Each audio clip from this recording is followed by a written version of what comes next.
Hi, everybody. Welcome to another edition of Podium Picks. I am Sean Woodland inside the Working Against Gravity studios. Tommy Marquez is remote this weekend as he is still in Fort Wayne, Indiana, as he just closed out covering the Masters Fitness Collective. First off, how'd that event go?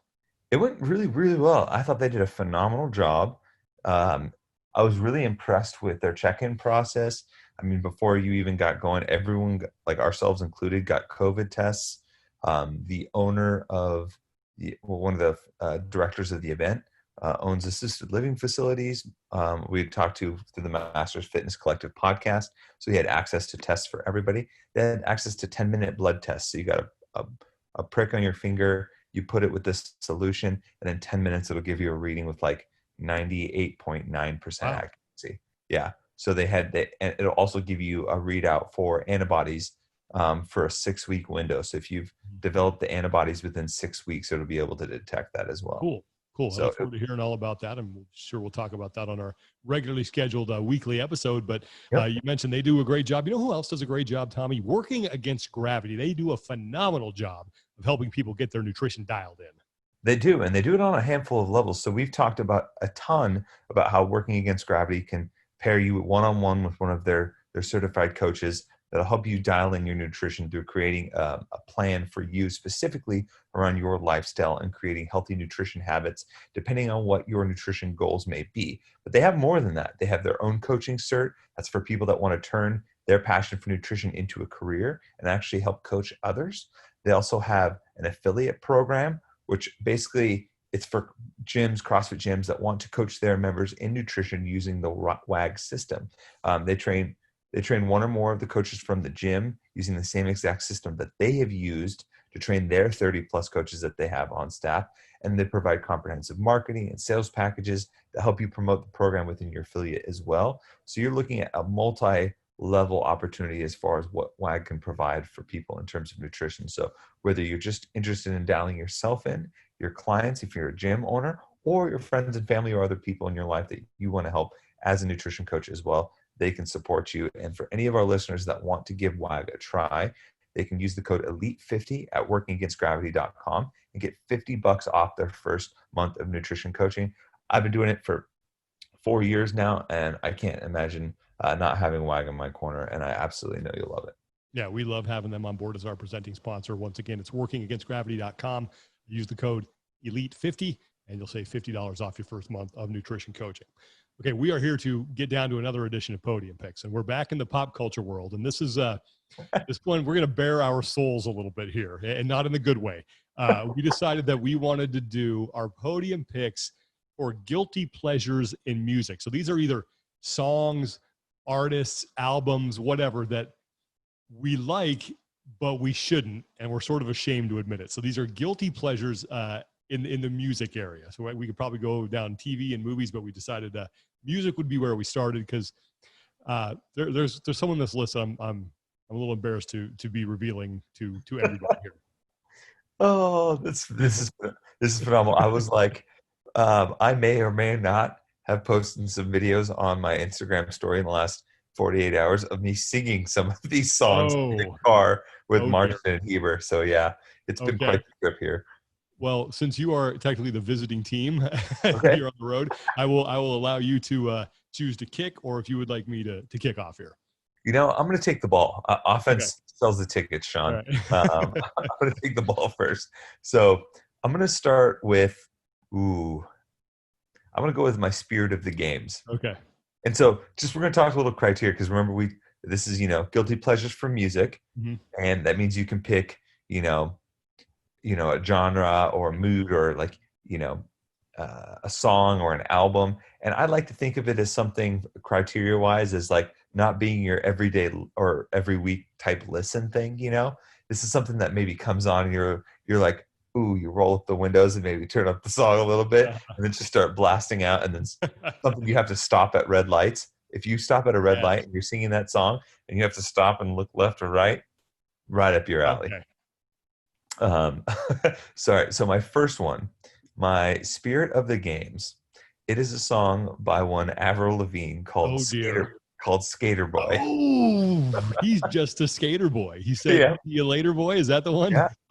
Oh yeah. Um, Right.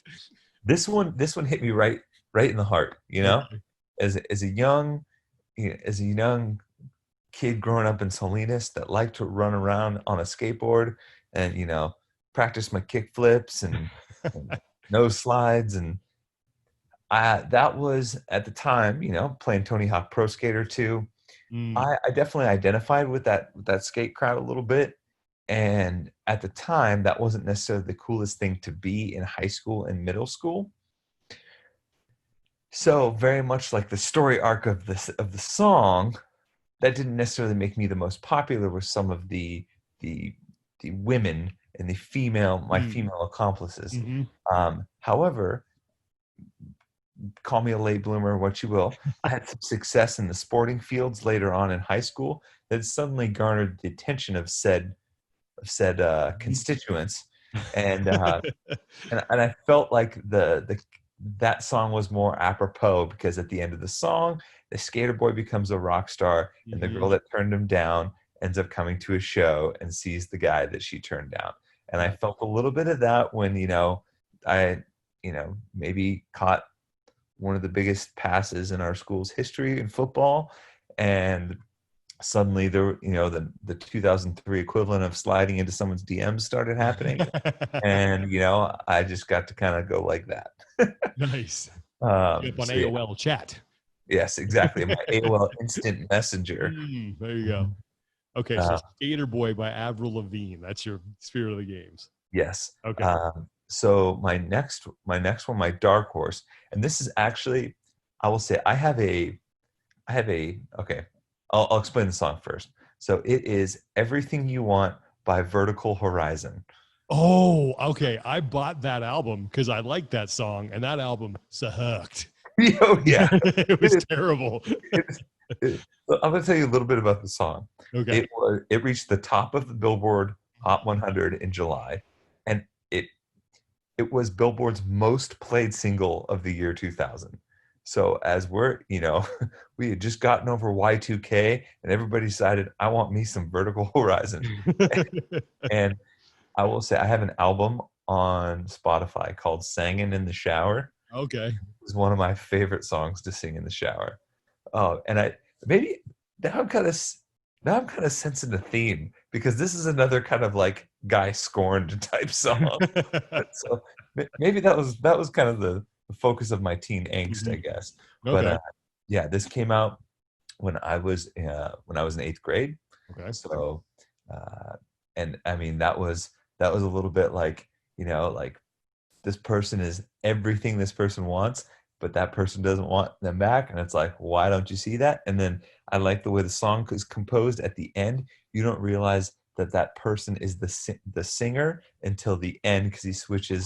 He's Ah. everything you want to I am everything you want at the Hmm. end. You're like, Very in a very oh, triumphant tone too. Like they build up to yes. that. And it's like he's belting it out. Yeah. Oh, yeah. All Yep. right.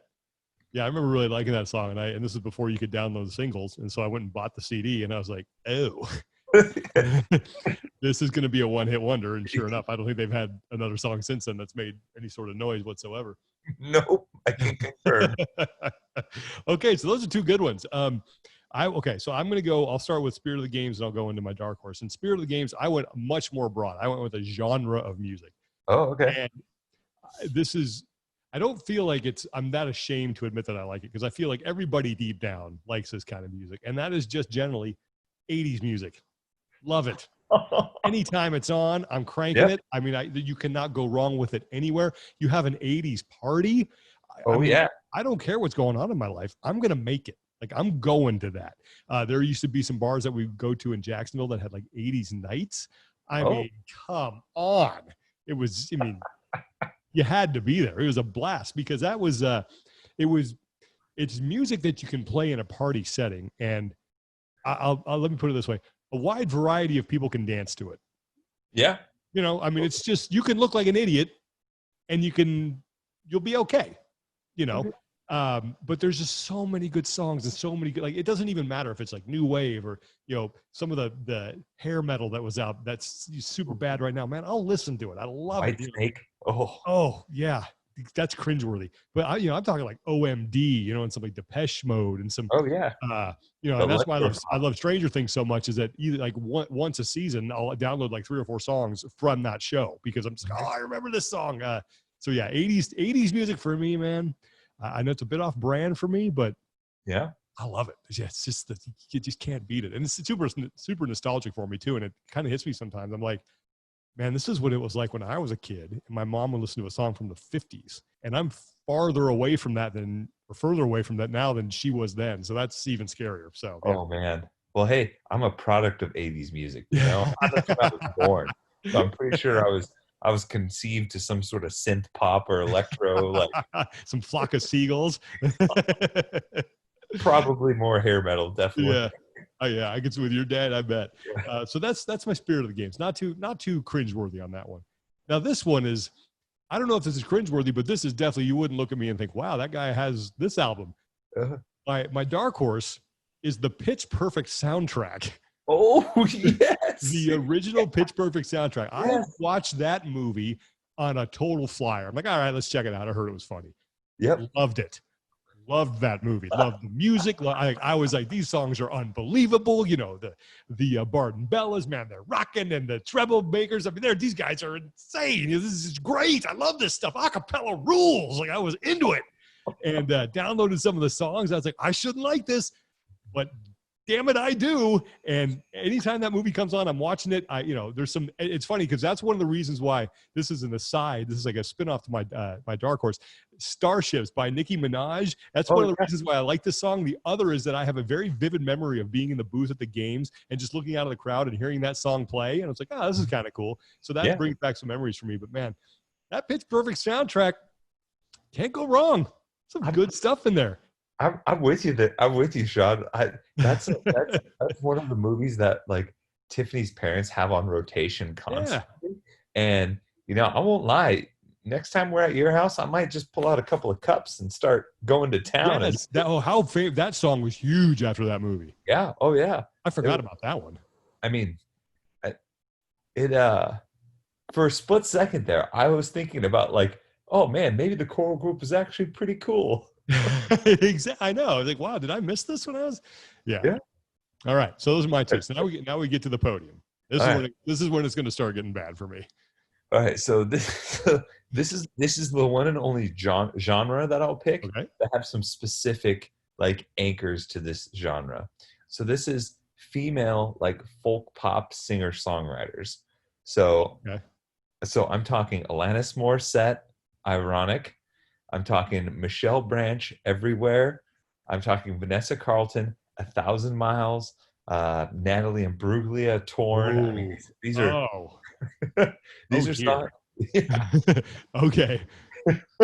These are some ones that like I got to be careful singing at a red light. I'm not gonna lie.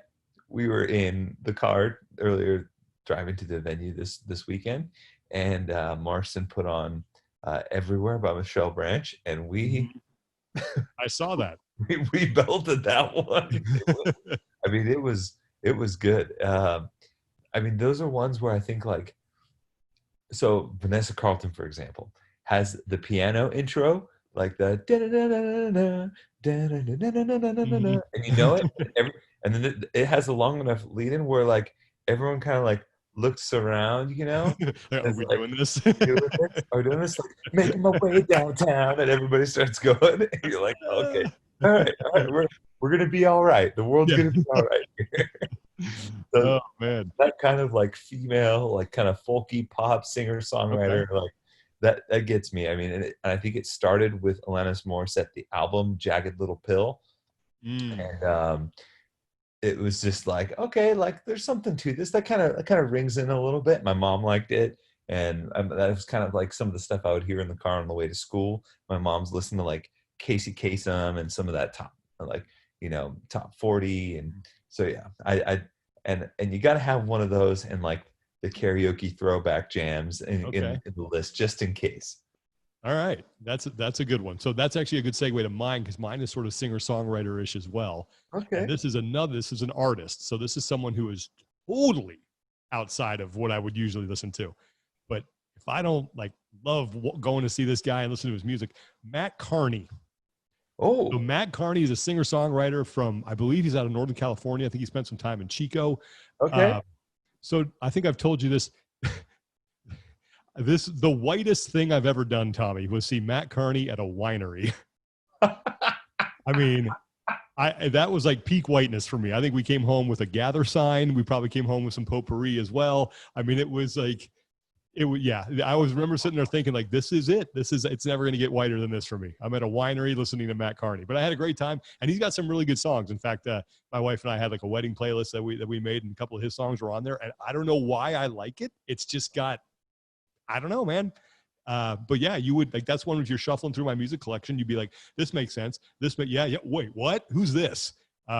Stands out like a sore thumb, but I like it. I've seen him in concert multiple times. And yeah, I recommend people check him out. Got some good stuff. Is it spelled like with a K? Like, yes, it's Kearney, Matt with 2 T's, unlike Matt Fraser. Okay. Yeah. I think, I want to say he may have toured with the band Owl City at one point. That sounds like he would tour with them. And I may have like gotten a ticket to that one time and gone on like a, the chart. Yeah. Okay. Mm-hmm. That makes sense. Yeah, he's guilty pleasure, man. All right. Yeah. Sometimes one of those singer-songwriters, they just hit that note, Yeah. And then I got to see him at a winery. So, I mean, come on. Did you have a nice mimosa brunch before? Yes. I'm telling you, that's not an exaggeration of what was going on at that venue. I mean, it was all over the place. Just, it was a sight to behold. Let me just tell you that. A lot of Rands and Karens out there. Yes. A lot of people dancing who should not have been dancing, but it was very entertaining and really getting into it too. Oh, that's fantastic. I love it. All right. Top 2. Here we go. All right. Top 2. So this is an album. And this was probably my number 1 for most of the time I was thinking about it. And then a banger got dropped on me and I just had to switch. So my number 2 is an album from a boy band. It is Backstreet Boys' Millennium. Ooh, no. Okay.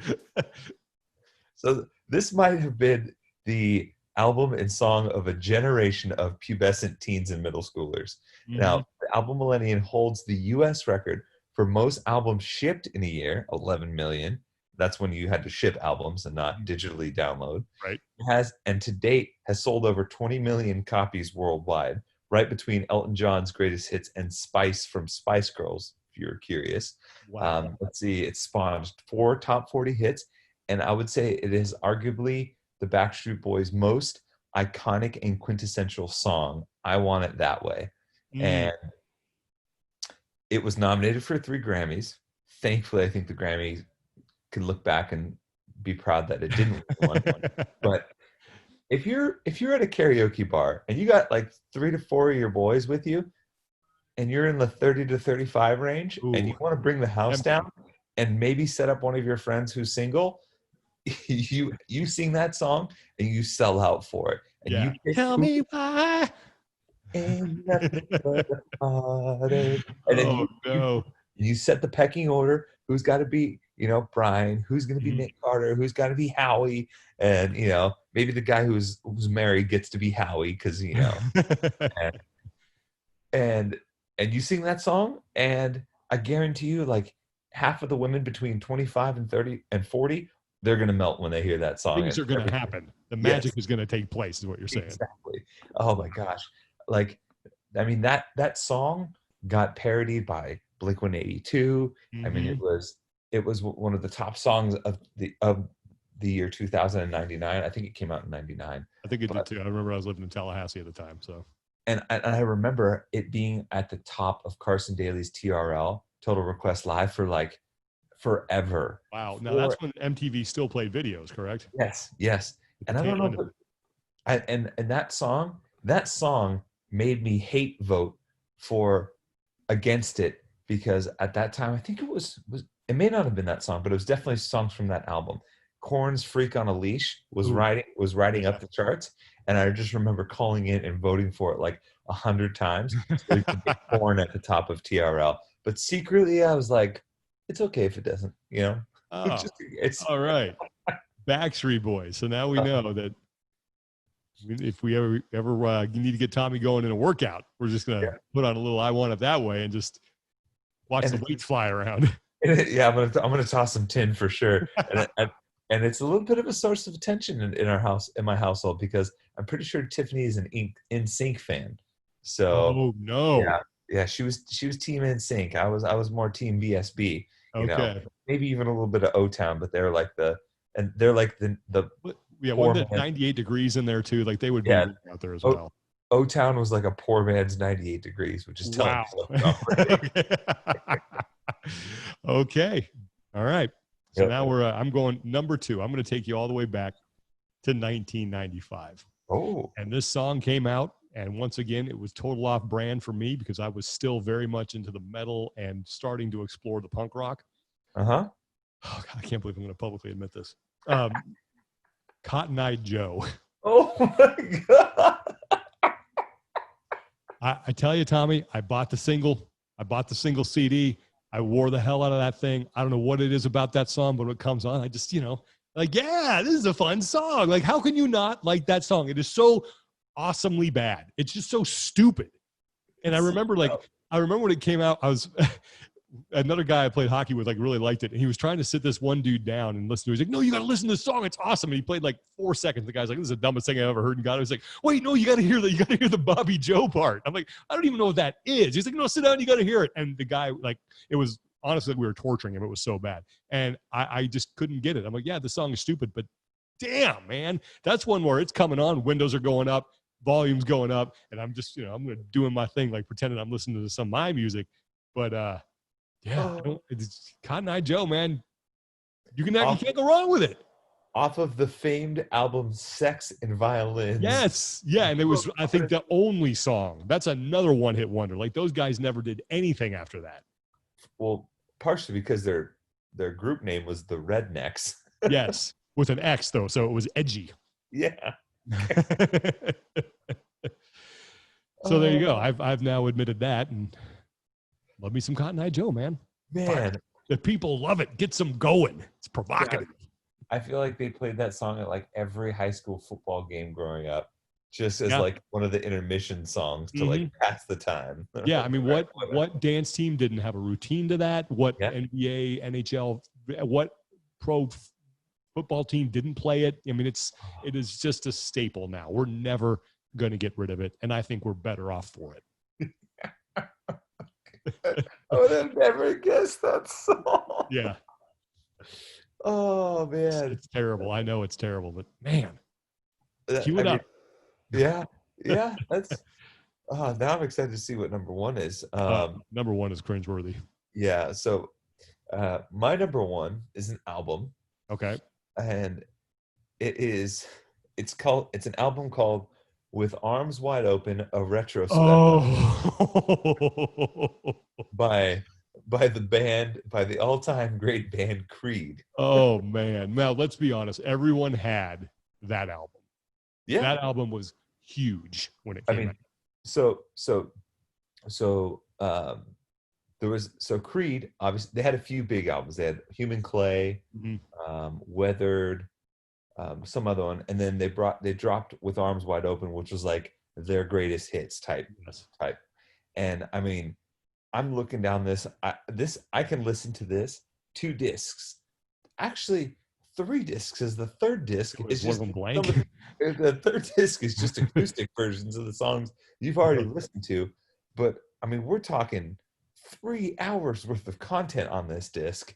I mean, with My Own Prison, Higher, What's This Life For, With Arms Wide Open, My Sacrifice. Oh man. One Last Breath, Don't Stop Dancing. I mean, oh my gosh. What made them so uncool all of a sudden?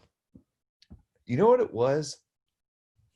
I think they were like supposed to be like this edgy alternative kind of rock band, but I think it was weird because they were also like, they towed the line with being like a secular Christian band kind of thing, And so I think a lot of people were like, be in one or be the other. And then like they really liked the song, like they really liked the music.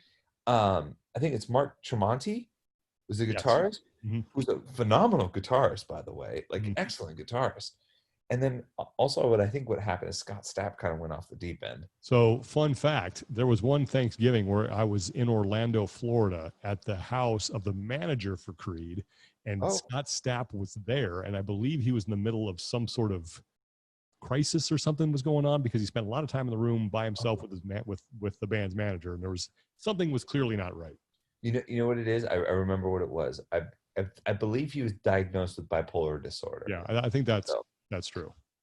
because What and happened to those guys?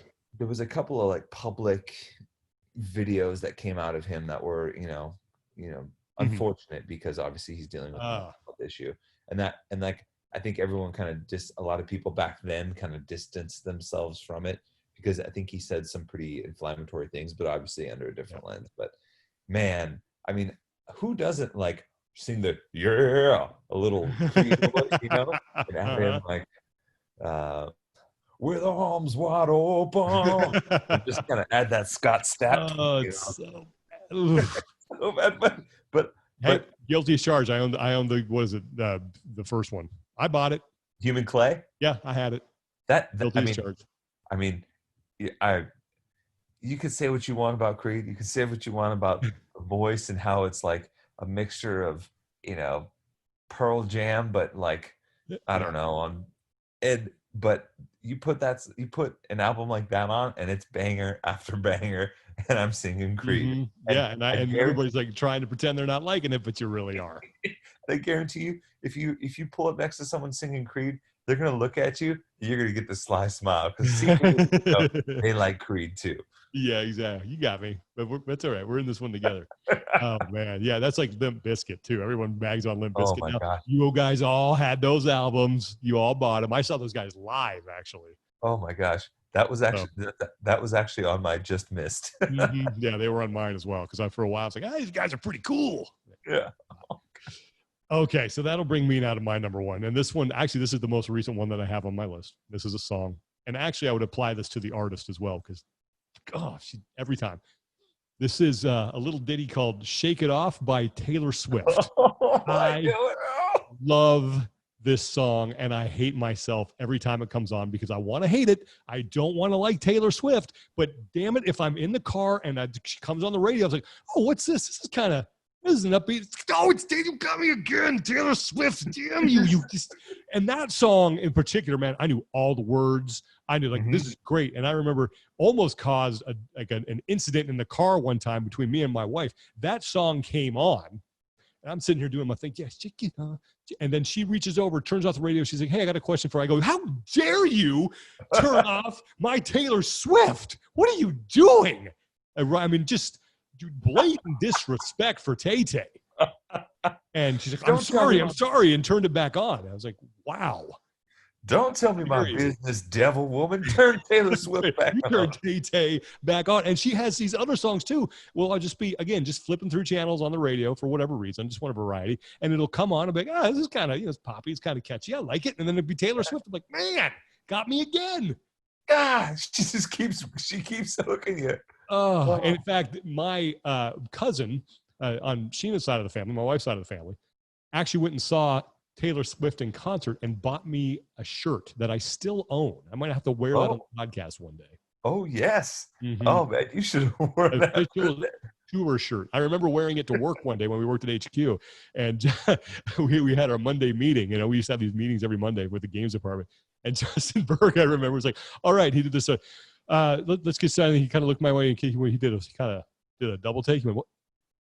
Is that a Taylor Swift shirt? I was like, yes, it is, Justin. Yes, it is. Drink it in. Always goes down smooth. Don't all you hate. Authentic Taylor Swift concert shirt. So, yeah, that's my number one. Shake It Off, man. Love that song. You know how many, like, prepubescent girls have been trampled for that T-shirt? I'm sure quite a few were to get one from me. Like, I'm glad I didn't have to purchase that. I'd like a men's extra large, please. Can you say that again, sir? I couldn't hear you. Yeah. No, just give me something. I don't care what it is. I don't want to repeat. I'm sorry. I feel too much shame.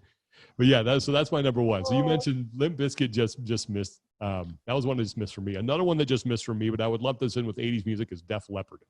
Oh, okay. Love me some Def Leppard, man. Yep. Because they were like one of my first concerts that I ever saw, like real concert by myself. Yeah. Well, with a friend, but I didn't go with parents. And yeah, man, they're still hair metal, but I'll listen to them.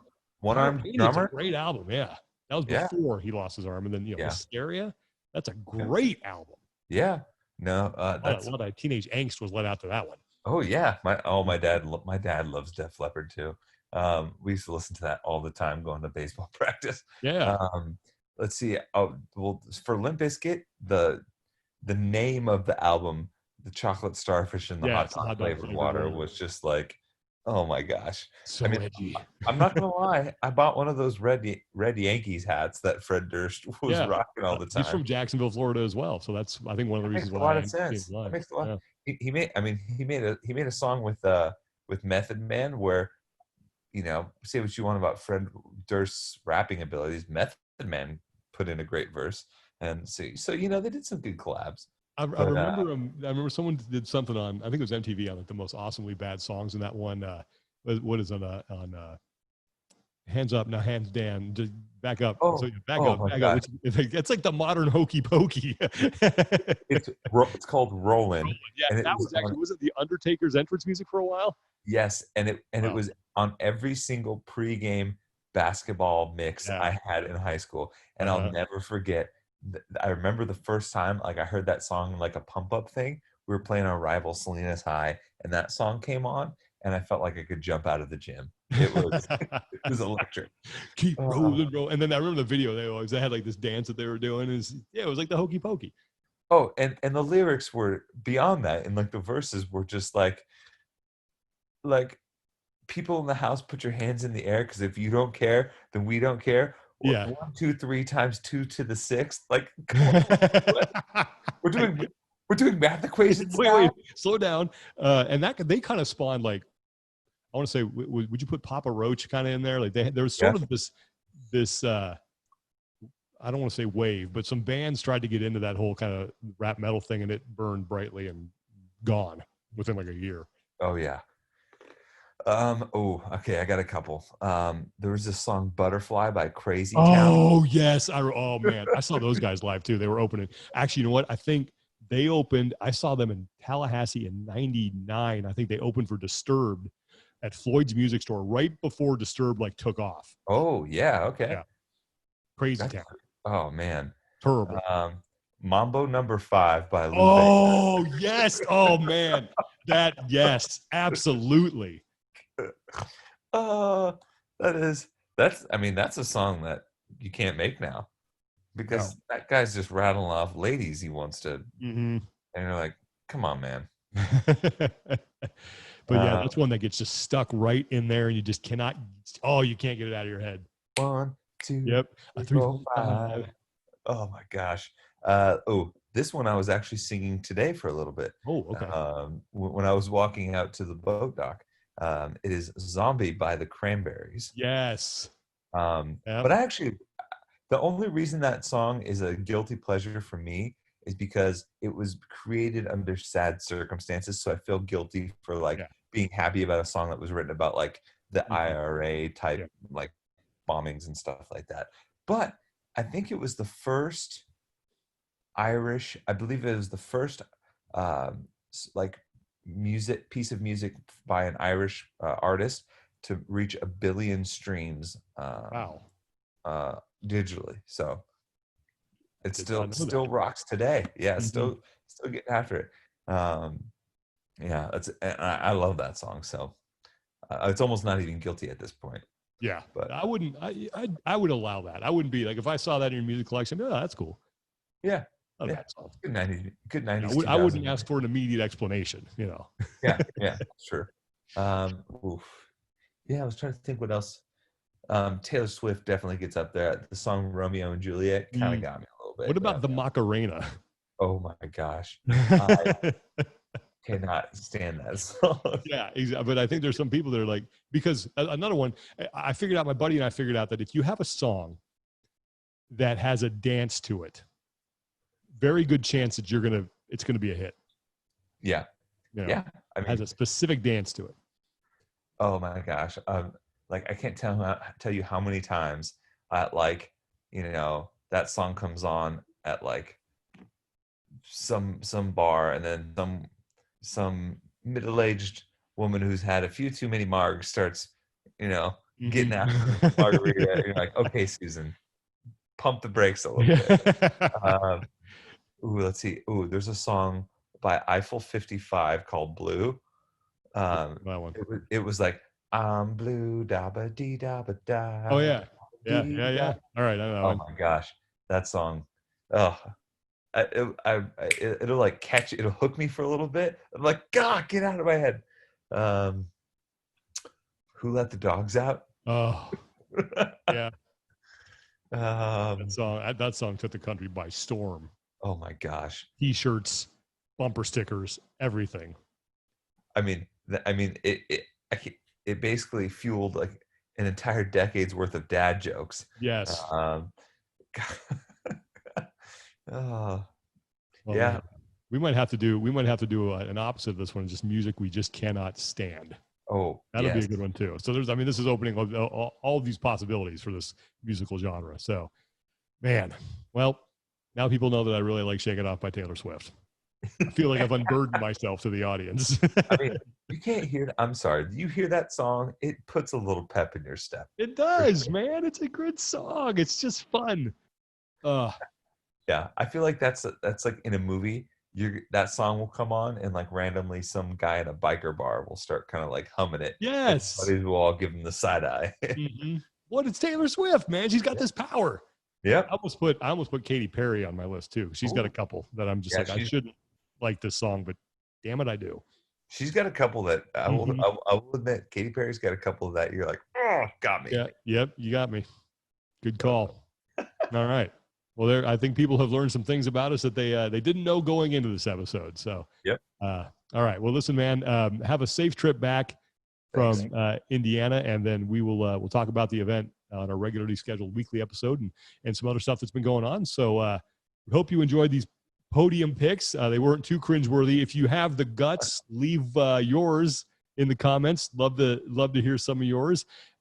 Hopefully they're just as bad and awful as ours. So if you feel the need to unburden yourself, have at it in the comment section. So that's going to do it for today's edition of Podium Picks. For Tommy Marquez, I'm Sean Woodland, and we'll talk to you next time.